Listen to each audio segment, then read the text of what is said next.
ঝিনাইদহ ৪ আসনের সংসদ সদস্য আনোয়ারুল আজিম আনারের খুনের ঘটনায় গ্রেফতার ৩ জনকে ৮ দিনের রিমান্ডে নিয়েছে গোয়েন্দা পুলিশ ডিবি।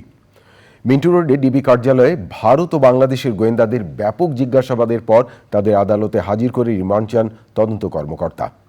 এদিকে ভারতে গ্রেফতার জিহাদকে ১২ দিনের রিমান্ডে নিয়ে জিজ্ঞাসাবাদ করছে সেদেশে ইন্টেলিজেন্স ব্যুরো।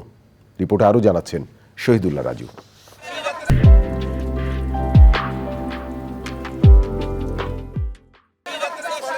সংসদ সদস্য আনোয়ারুল আজিম আনারের হত্যাকাণ্ডে চরমপন্থী নেতা শিমুল ভুইয়া ওরফে আমানুল্লাহ, তানবীর ভুইয়া ও শিলাস্তি রহমানকে ব্যাপক জিজ্ঞাসাবাদের পর সম্পৃক্ততা পাওয়ায় অপহরণ মামলায় তাদের গ্রেপ্তার দেখায় গোয়েন্দা পুলিশ ডিবি।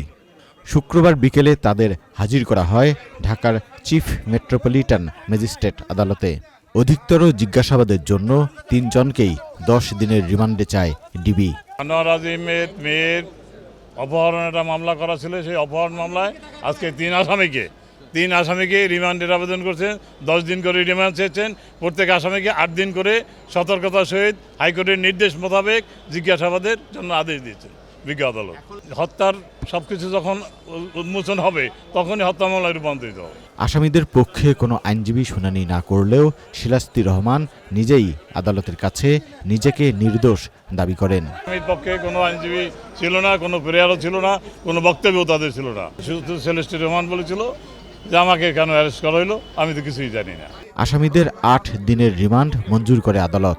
পরে কড়া পাহারায় তাদেরকে মিন্টো রোডে ডিবি কার্যালয়ে নিয়ে যাওয়া হয়। এদিকে কলকাতায় নিউ টাউনের ফ্ল্যাটে সংসদ সদস্য আনার হত্যাকাণ্ডের ঘটনায় দায়ের করা মামলায় জিহাদ হাওলাদার ওরফে কসাই জিহাদকে গ্রেপ্তার দেখিয়ে আদালতে হাজির করে ২ সপ্তাহের পুলিশ রিমান্ড চান তদন্তকারী কর্মকর্তা। ১২ দিনের রিমান্ড মঞ্জুর করে পশ্চিমবঙ্গের বারাসাত আদালত। কলকাতা পুলিশ বলছে, হত্যার পর কসাই জিহাদ মৃতদেহ টুকরো টুকরো করেছে।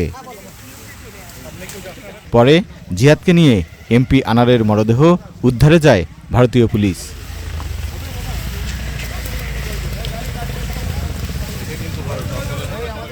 ঢাকার শেরেবাংলা নগর থানার মামলা এবং কলকাতায় দায়ের করা মামলা সমন্বয় করে তদন্ত করছেন দুদেশের গোয়েন্দারা। Shahidullah Raju, channel I, Dhaka.